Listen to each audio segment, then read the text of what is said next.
the process of recognizing and meeting the needs specific to one's learning ability without compromising the dignity of oneself or others. And I'm going to come back to this dignity piece a little bit later. But basically what this means is it's not just what I need, but it really is that I have this particular learning need and it can be addressed in this very particular way.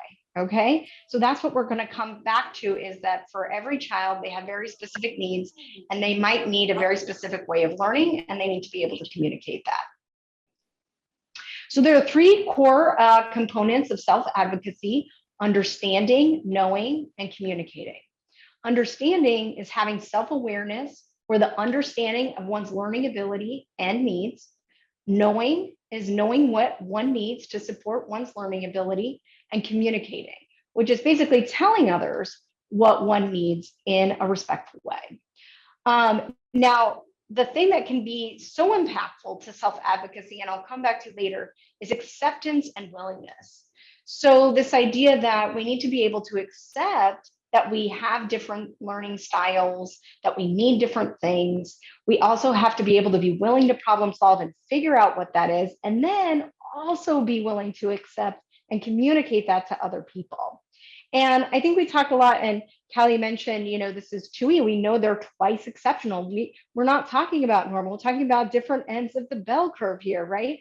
So I love this quote from Maya Angelou, is that if you're always trying to be normal, you will never know how amazing you can be. And I think the whole purpose of accommodations and self-advocacy is so that you can meet your true potential, so that you can be the amazing person that you can be, and you can show it. Okay. So one example that I think a lot of parents can speak to is, and that I've heard a lot in my practice, is kids that have difficulty writing, physically writing, right? And so an example of a kid, maybe who's a little bit older, might say, understanding their difference is that if I have to write everything, I feel like I can't say what I really want to say. Meaning that their brain might go, and I can think of all these things, but there's no way I can write it, right? Knowing is, hey, I've tried a couple different things, and I know typing makes it so I can get all my thoughts out on paper. It might be dictating, it might be something else, but for this kid, it's typing, okay?